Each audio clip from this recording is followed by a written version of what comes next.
Hi there, welcome to the video. I'm Dying Legacy, and this is the Violent Flame build, a Magicka Dragonknight for solo content.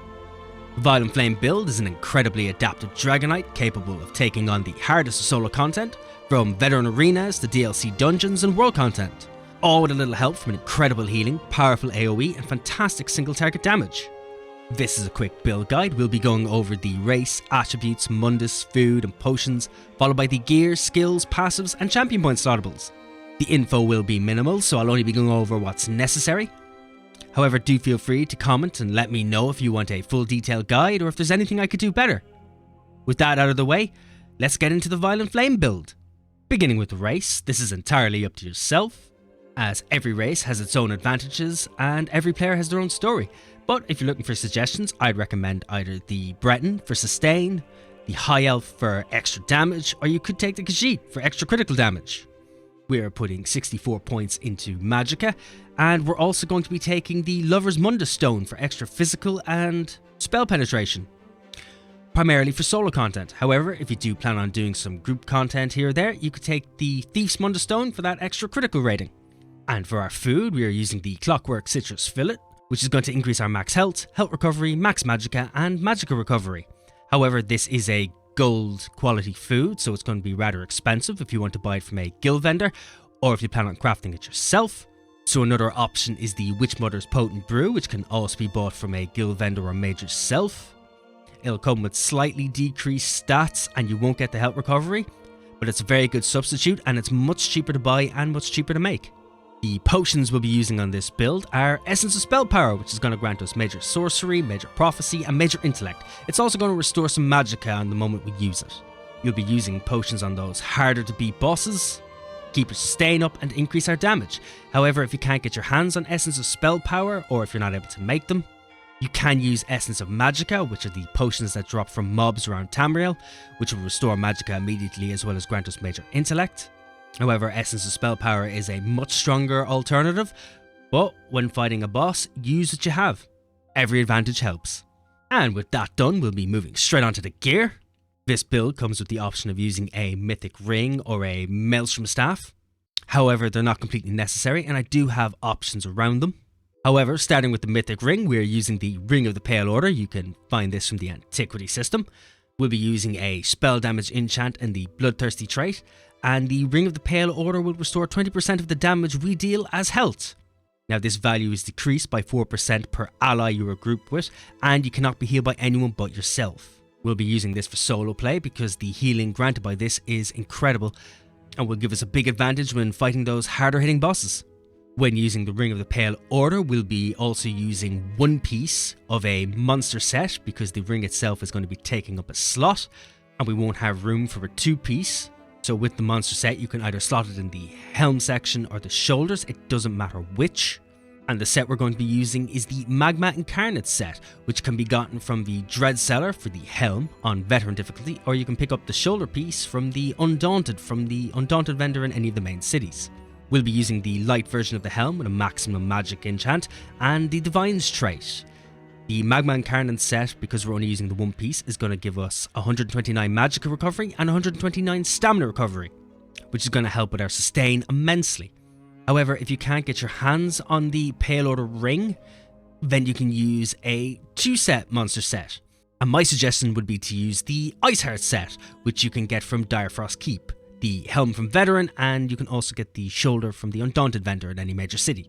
Iceheart is going to give us some extra critical, but it's also going to give us a shield that will proc every time we do critical damage.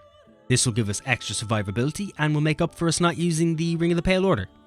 We are using the Maelstrom's Inferno Staff, which can be gotten from Maelstrom Arena.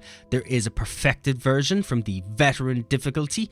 The only difference between the perfected version and the normal version is that the perfected version will add 1190 offensive penetration.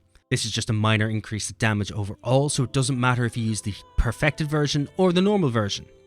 But whichever version you do use, you'll be taking a weapon damage enchant, and you'll also be taking the infused trait. We're using a Maelstrom Staff because of its ability, which will cause our light and heavy attacks to deal an additional amount of damage to enemies in our Wall of Elements. If you can't get your hands on a Maelstrom Staff, or if you don't plan on using one, you can also use the Willpower Inferno Staff instead, which will just give us max stats, but it'll still be an increase of damage on our back bar.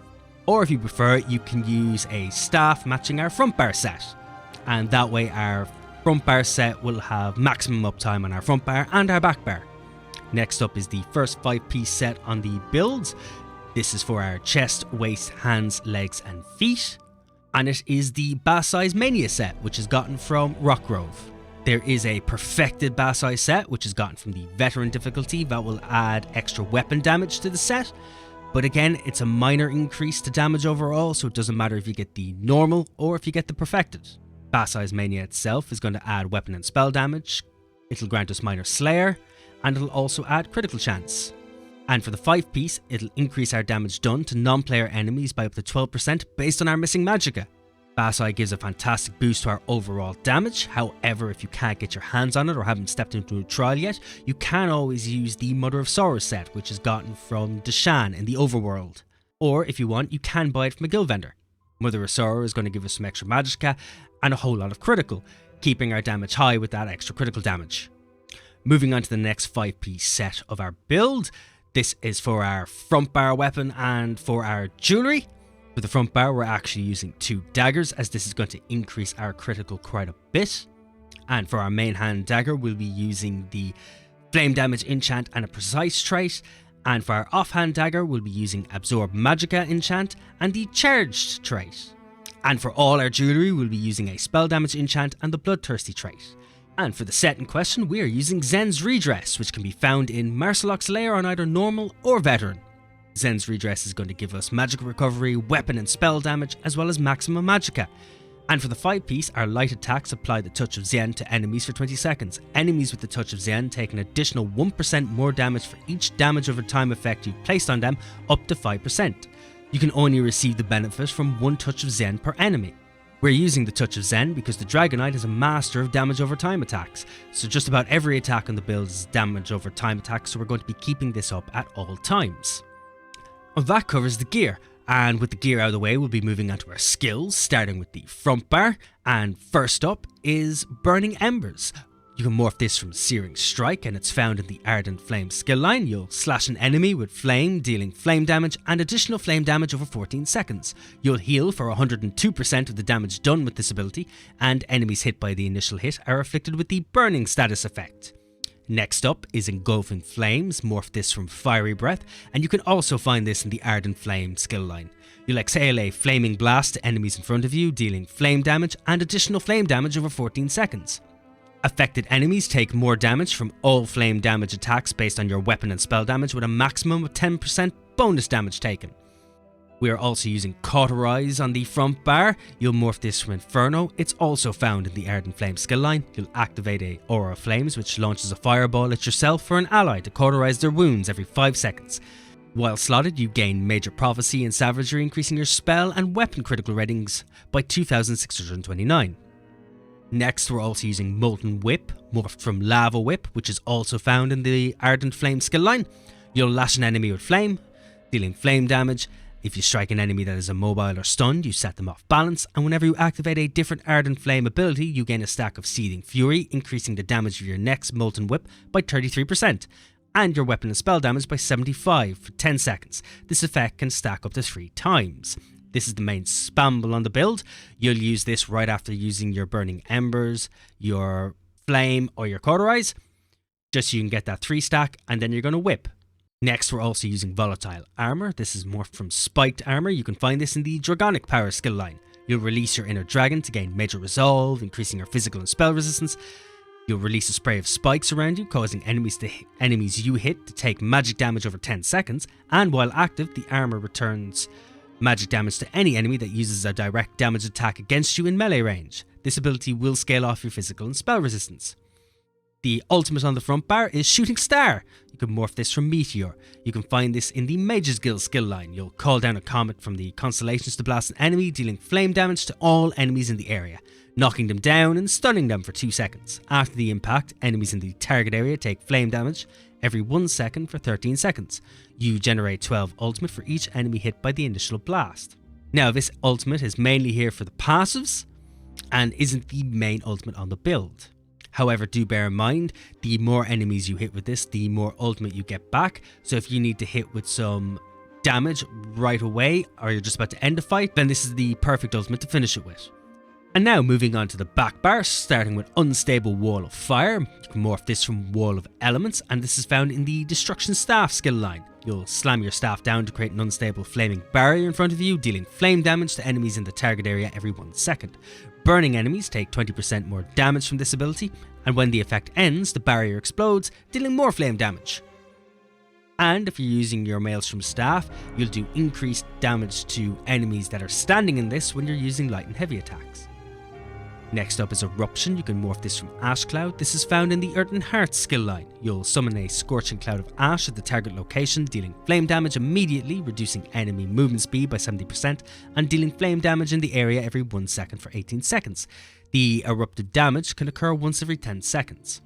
We're also using Elemental Drain. You can morph this from Weakness to Elements. This is also found in the Destruction Staff skill line. You'll send the elements to sap an enemy's defenses and afflict them with Major Breach for 23 seconds, reducing their physical and spell resistance, as well as applying Minor Magic Steel to the enemy for 23 seconds, causing you and your allies to restore Magicka every 1 second when damaging them. We're also using Degeneration. You can morph this from Entropy, and it's found in the Mage's Guild skill line. You'll bind an enemy with Chaotic Magic, dealing magic damage over 12 seconds, and excess magic spills out from them, granting you Major Brutality and Sorcery, increasing your weapon and spell damage by 20% for 24 seconds. We're also using Sanguine Altar. You can morph this from Blood Altar, and this is found in the Undaunted skill line. You'll sacrifice your life essence to conjure a fountain of blood to apply minor lifesteal to enemies in the area, healing you and your allies for health every 1 second when damaging them. If you happen to be in a group, there's a synergy, and allies in the area can activate the Blood Funnel synergy, healing for 40% of their max health. For the ultimate on the back bar, we are using Standard of Might. You can morph this from Dragonknight Standard, and this is found in the Ardent Flame skill line. You'll call down a Battle Standard, dealing flame damage every 1 second for 20 seconds to enemies and applying Major Defile to them, reducing their healing received and health recovery by 16%. Standing in the area increases your damage done and reduces damage taken by 15%. If you happen to be in a group, an ally near this standard can activate the Shackle synergy, dealing flame damage to the enemies in the area and immobilizing them for 5 seconds. This is the main ultimate on the build. Whenever you have the 250 ultimate to use this, you can pop this down, and while every enemy in the circle will take damage, if you're standing in the circle, you're going to take less damage. So you want to pop this up as much as possible. Right, and that covers all the skills. So with that out of the way, we're going to start with the passives. And first up is the class passives, starting with the Ardent Flame. In here you can find Combustion, Warmth, Searing Heat, and Whirlwind Rune. You want to grab everything in here to increase the damage of our flame and poison attacks, increase the damage of our overtime attacks, and for when we deal direct damage with our Ardent Flame ability, we'll reduce enemies' movements, and we'll also increase the damage of our burning and poison status effects. And with these passives, when we apply burning to an enemy, we'll restore Magicka, and when we apply poison to an enemy, we'll restore stamina. This is incredible for our sustain as well as our flame damage. Next up is Dragonic Power. In here you'll find Iron Skin, Burning Heart, Elder Dragon, and Scaled Armor. You want to grab everything in here to increase the amount of damage we block, as well as, while a Dragonic Power ability is active, our healing will be increased, and it'll also increase our health recovery. And it will also increase the range of our melee attacks by 2 meters. And it'll also increase our physical and spell resistance. Next is the Earthen Heart skill line. In here you'll find Eternal Mountain, Battle Roar, Mountain's Blessing, and Helping Hands. You want to grab everything in here as well to increase the duration of Earthen Heart abilities. And for when we cast any ultimate ability, we'll restore 51 health and 50 Magicka and 50 stamina for each point of our ultimate's cost. And for when we cast an Earthen Heart ability, ourselves and our group members are going to gain Minor Brutality for 20 seconds. And if you're in combat, you'll also generate 3 ultimates. And also when you cast a non-stamina costing Earthen Heart ability, you'll restore stamina.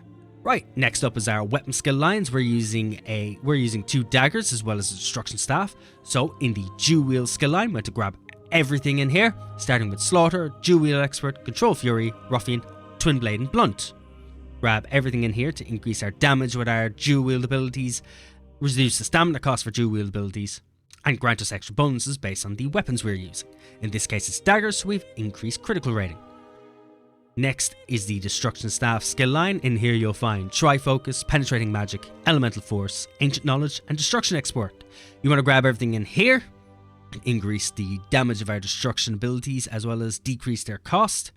We'll also ignore some of our enemy spell resistance, increase our chance to apply status effects, and also because we're using a Inferno staff, it's going to increase our single target damage. Next up is our armor passives. We're only wearing light armor, so we'll grab everything in the light armor skill line, starting with Grace, Evocation, Spell Warding, Prodigy, and Concentration.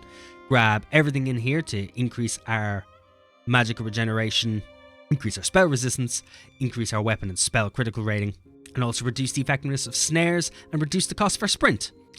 Next up is the Mage's Guild skill line. In here you'll find Mage Adept, Everlasting Magic, Magicka Controller, Might of the Guild, and even though it's just for story content, you can grab Persuasive Will, as this will allow us to persuade NPCs in the conversation. But this is just an optional one to choose.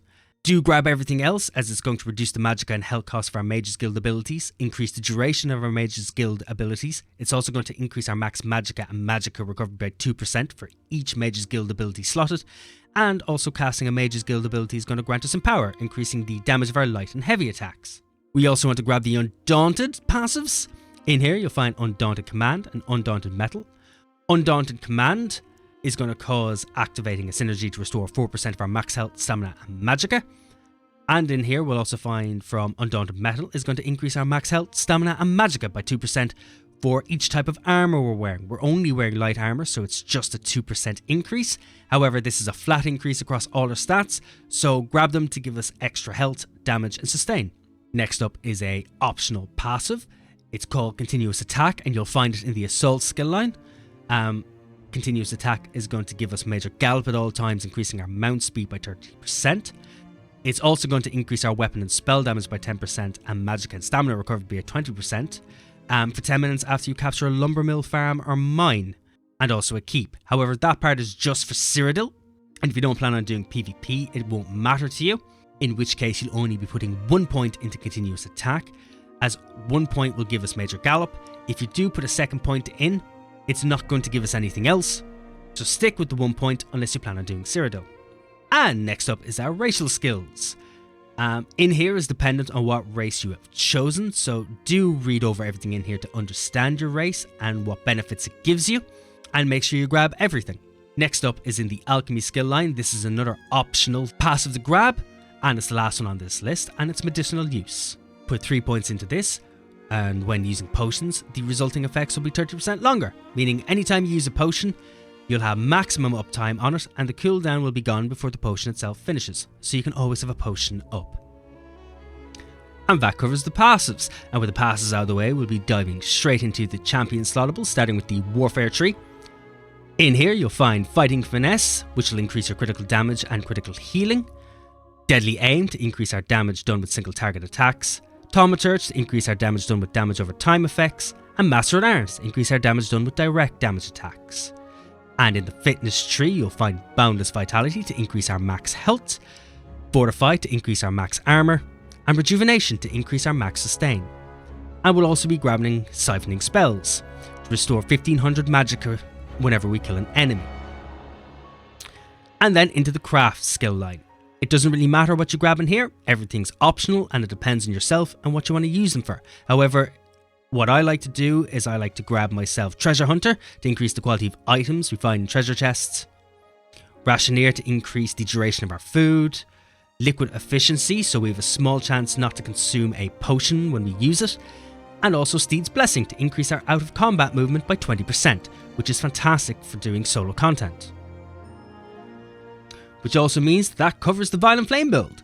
I hope you found it useful, and if you're looking for more builds like this, like and subscribe. I have one up every week, and if you have any thoughts or recommendations, or even just want to let me know how the build went for you, or if you just want to have a chat in general, comment below.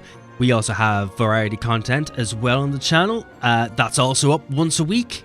So if you're looking for a little something different while you're waiting for builds, that's also fair. We have started our Hollow Knight playthrough, and I'll be putting up one video a week coincide with the build videos. And if you're looking for any extra content, you can find me on Twitch over at twitch.tv/DyingLegacy.